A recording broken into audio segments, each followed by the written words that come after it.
Hey everybody, welcome back. Today we're going to do a deep dive. Ooh, a deep dive. Yeah, into the world of electrocardiograms. ECGs. ECGs, yeah, those squiggly lines that Yeah. we see in like medical traumas and stuff. Exactly. So we're going to be taking a look at a physiology handout today Okay. from Dr. Rasha Eldeeb, Sounds good. who is an associate professor of medical physiology. Right. And hopefully by the end of this deep dive, we'll all be able to kind of decode these ECGs a little bit better. Sounds like a plan. So let's just jump right in, I guess. Okay.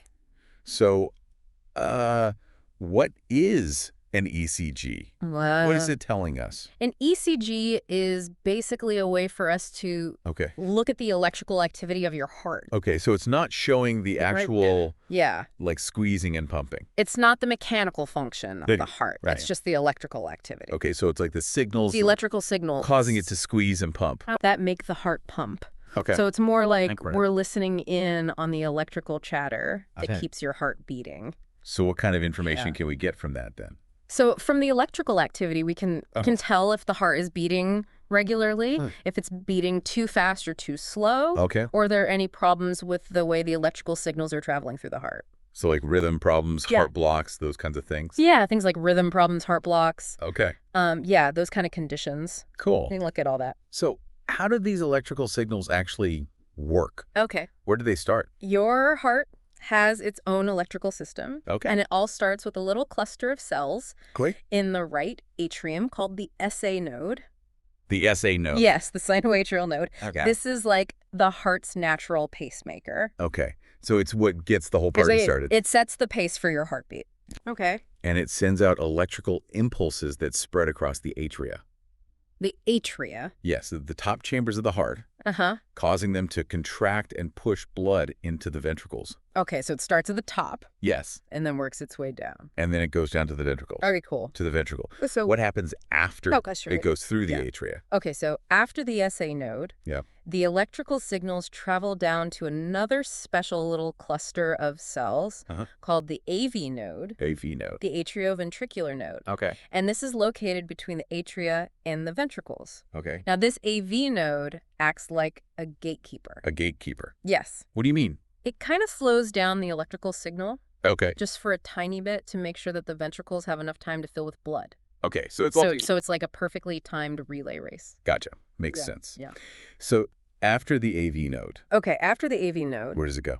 the electrical signal travels down these specialized pathways Okay. called bundle branches. Bundle branches. Yeah, they run down the middle of the heart Okay. and then branch out into the walls of the ventricles. Okay. And that causes the ventricles to contract and pump blood out to the rest of the body. So it's like a little highway system. Yes, exactly. Okay. It's like a highway system for electrical signals. Now, you mentioned something before about Yes. the direction and strength of these signals. Right.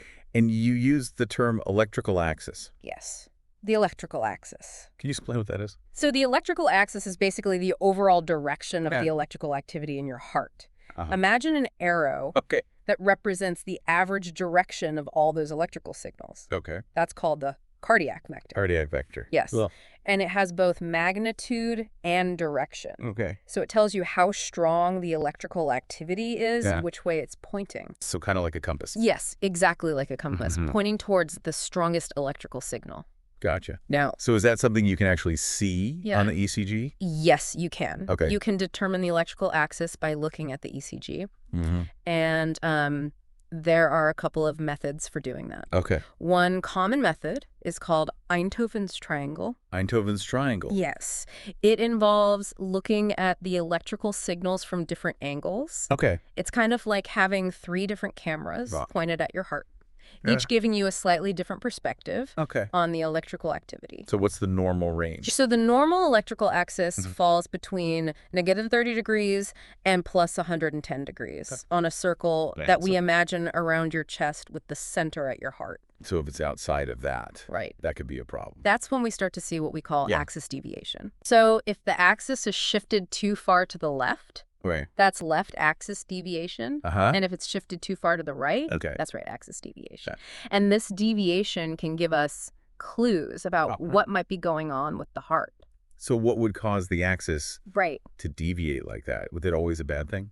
Not necessarily. Okay. Sometimes it can be caused by normal variations. For Okay. example, tall people tend to have a more vertical heart, Okay. and that can actually lead to right axis deviation. Huh. But it's perfectly normal in that case. So just their body shape. Exactly. What can affect is their body shape. the electrical axis. Can influence the axis. Interesting. But other times, axis deviation can be a sign of something more serious. Like, okay, give me an example. for instance, Yeah.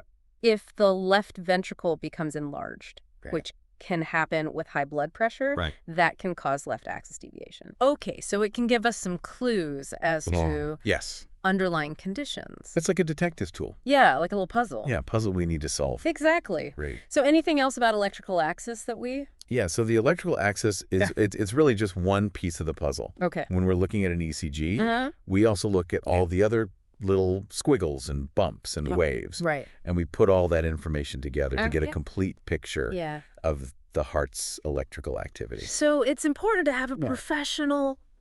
Yes. Yeah. Always. It's best to have a medical professional Yeah. interpret the ECG. Yeah, makes sense. Good. Because they can... Because there's a lot They have the there. Right. experience and the knowledge to put all those pieces together. Yeah, absolutely. Right.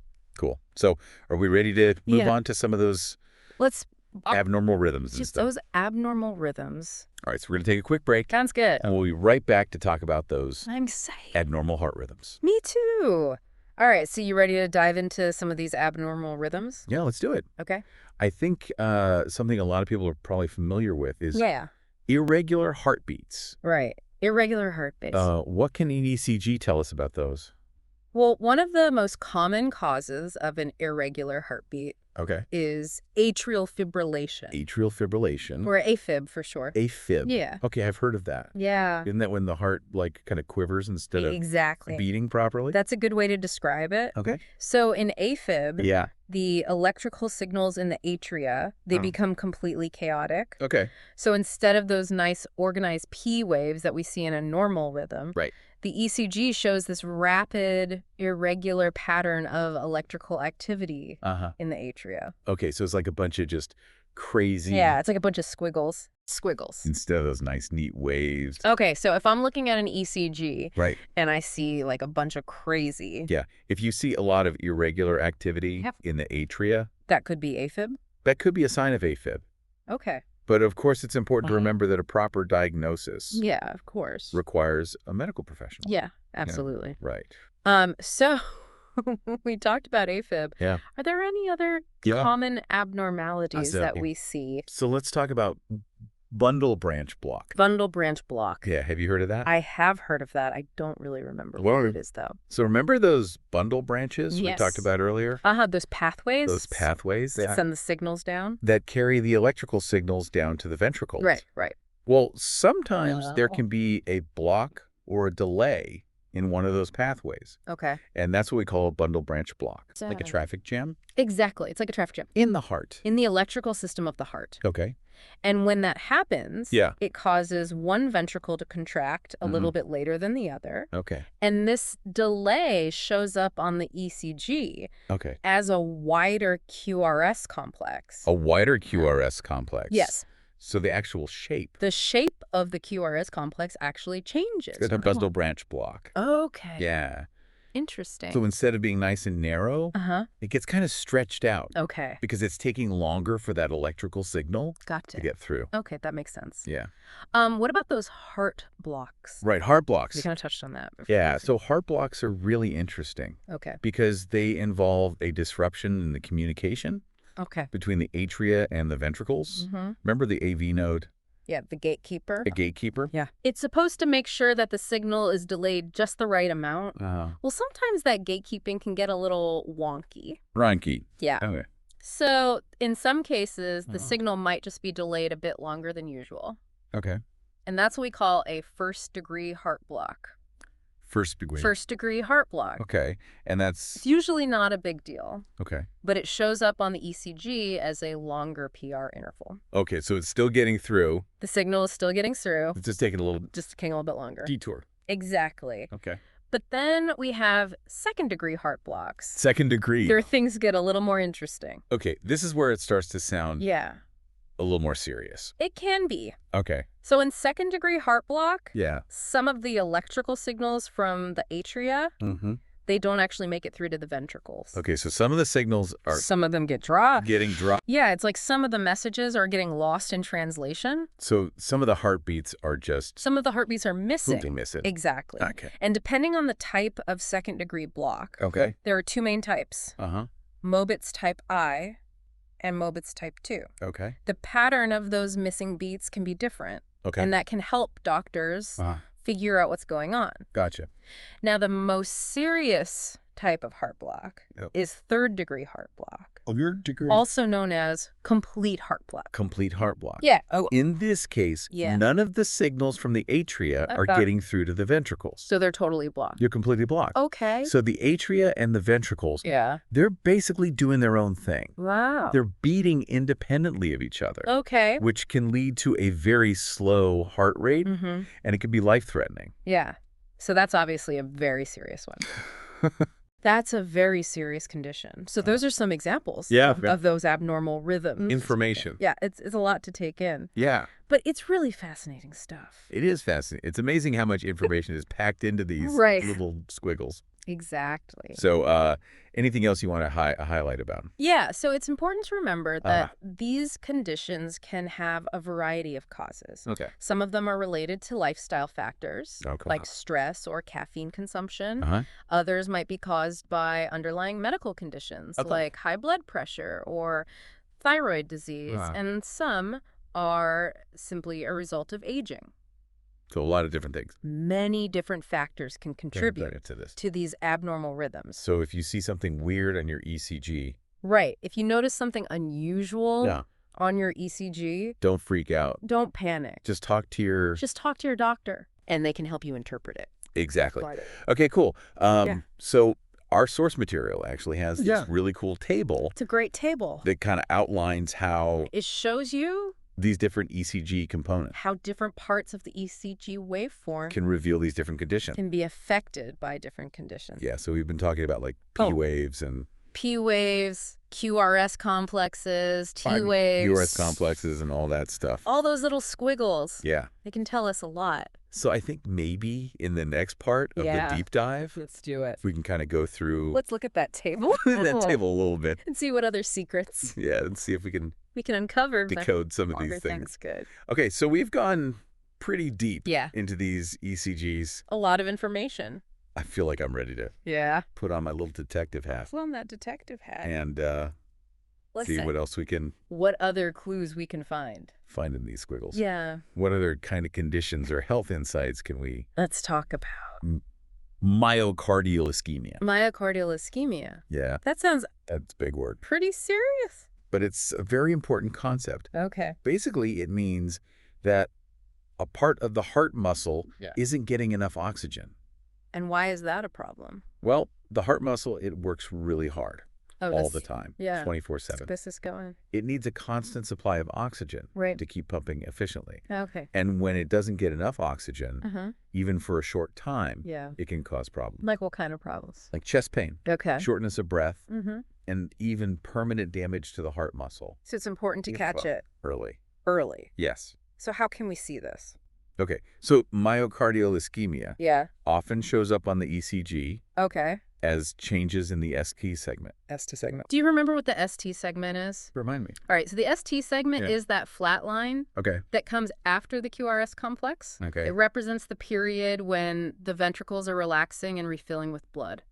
So how does that change? So with myocardial ischemia, the ST segment can either become depressed or elevated, depending on how severe the ischemia is. So like a dip or a... Yeah, think of it like a road. A hill. If the ST segment is the road, depression would be like a dip in the road. Gotcha. And elevation would be like a hill. Okay. And these changes... So it's like a little map. It's like a visual representation of what's happening in the heart vessel. Okay, cool. And these changes in the ST segment can be a really important early warning sign of heart attack. So that's one of the first things they look at. Yeah, one of the first things when someone comes doctors will look for. With chest pain. On an ECG. If someone comes in with chest pain, they're going to get an ECG right away. To check for that. To look for those ST segment changes. Okay, that makes sense. Yeah. So we talked about myocardial ischemia. Right. Heart attacks. Yeah.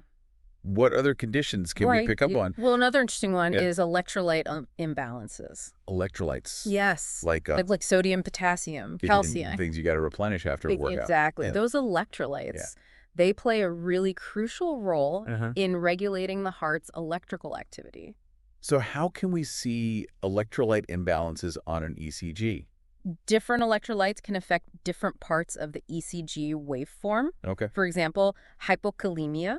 Hypokalemia, which is low potassium. Okay. That can cause the QT interval to become prolonged. Prolonged QT interval. Yeah, it's a mouthful. Okay. But basically it just means that the time it takes for the ventricles to repolarize is longer than normal. Okay. And what kinds of things can cause? Right. So hypokalemia can be caused by a number of things. Right. Certain medications, dehydration, excessive vomiting, or diarrhea. Wow. So even something like dehydration. Yeah. Even things that you might not think can show up. Are directly related to the heart. On an ECG. Can show up on the ECG. That's crazy. Yeah. It's amazing how all this stuff is...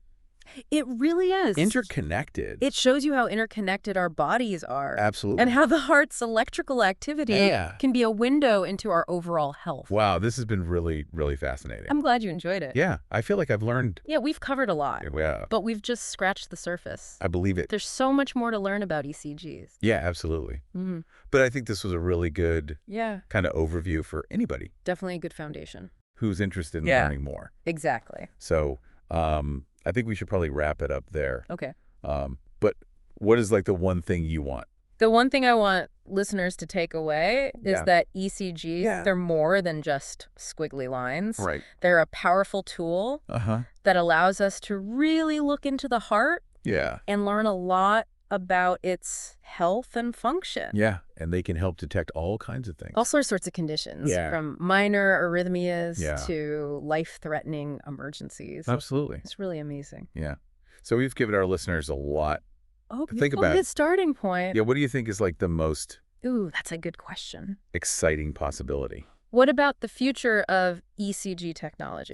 For the future of ECG technology. I think that's a really exciting area. Yeah. Imagine a future where we have wearable ECG devices that are so sophisticated that they can not only detect problems, but also provide personalized feedback and guidance. Like your own little personal... Yeah, it's your own little ECG coach. Yeah. Right in your pocket. That would be amazing. It would be incredible. And maybe they could even predict potential heart problems before they even happen. That would be really amazing. Life-changing for a lot of people. It would change everything. Absolutely. Yeah. Well, I think we've given everyone a lot to think about today. Yeah, a lot to ponder.